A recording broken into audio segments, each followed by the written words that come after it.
I'm Peter Whitmore. I'm 73 years old. Some of you might remember me from a few weeks back.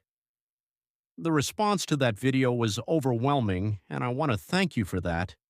But today I need to talk about something I didn't mention then, something more personal, something that changed everything about how I see relationships. And I need you to hear this because what I'm about to tell you could save you from the kind of pain that stays with you for decades. My wife Susan and I were married for 41 years. That's longer than some of you have been alive. And for most of that time, I thought we had a good marriage. Not perfect, but good. Solid. The kind of marriage people stay in. But here's what nobody tells you about long marriages. You can live with someone for decades and still not really know them. You can share a bed, a home, a life, and still be strangers in the ways that matter most. Susan died 6 years ago. Pancreatic cancer. Diagnosed in March, gone by July, 4 months from healthy to gone. And in those final weeks, lying in that hospice bed, she said something to me that I think about every single day. She said, "Mo, Peter, we wasted so much time being right instead of being close." Honestly, I didn't understand it at first. I was defensive. We had a good marriage, didn't we? We rarely fought. We were comfortable together. We'd built a life. But that's exactly the problem. We were comfortable, and comfortable isn't the same as connected. For years, Susan would suggest small things. Let's take a pottery class together. Why don't we go dancing anymore? Remember when we used to stay up talking for hours? And I always had a reason why not. Too tired, too busy, too expensive, too impractical. I wasn't trying to hurt her. I just thought we had time. I thought those little moments didn't matter. I thought the big things were enough. Providing, being faithful, being reliable. They weren't. I thought love was about grand gestures, being there during the crisis, paying the bills, showing up. And yes, those things matter. But love is built in the tiny, unremarkable moments, the conversations you have over breakfast, the walks you take for no reason, the way you listen when your partner tells you about their day. I stopped doing those things, not all at once. It happened gradually, so gradually I didn't even notice. One missed conversation led to another. One, "not tonight, I'm tired," led to 1,000. One, "we can do that later," became never. Susan adapted.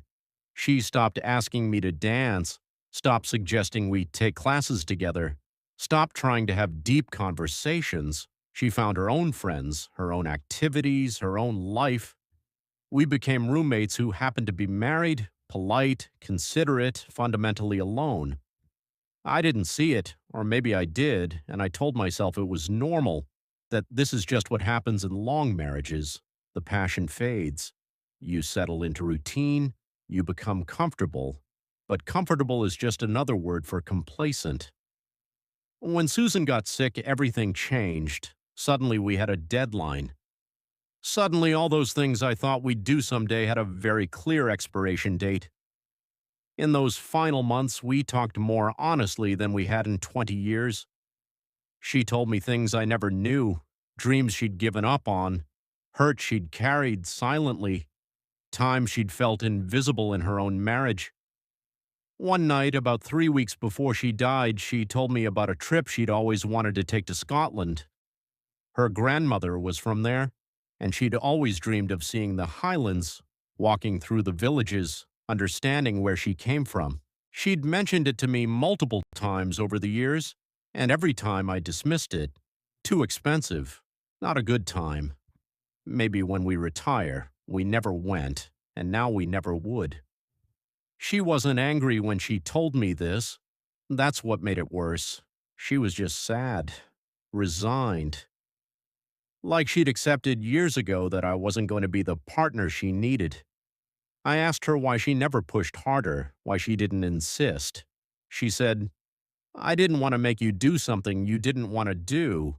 I wanted you to want to do it with me." That sentence broke me.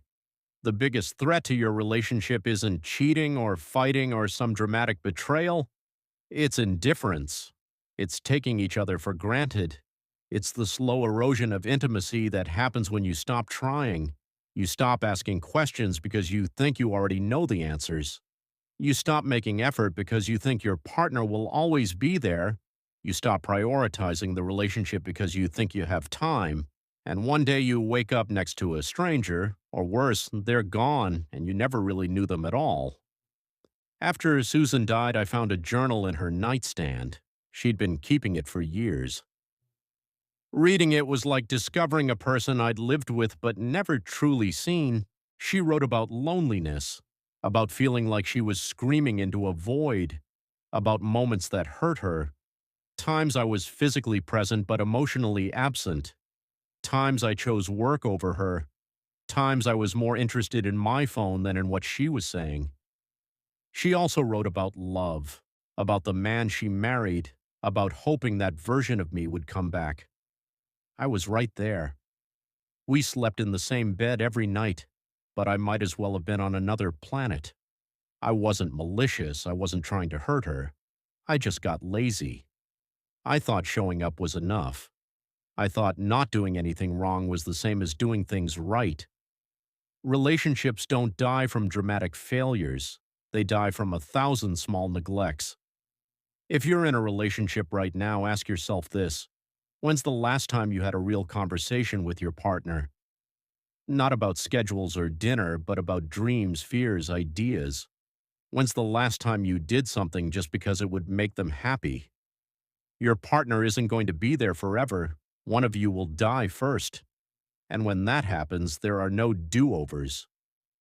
Susan and I had 41 years, and I wasted at least half of them being comfortable instead of connected, being right instead of being close. Love isn't something you feel and then stop working on. Love is something you do every day. 6 years later, I still think about Scotland, about how little it would have cost me to say yes. A week of my time, some money, that's it. And it would have meant everything to her. Later never came. It never does. Susan was right. We wasted so much time being right instead of being close. Don't waste your time the way I wasted mine. Love the people in your life actively, intentionally, while you still can.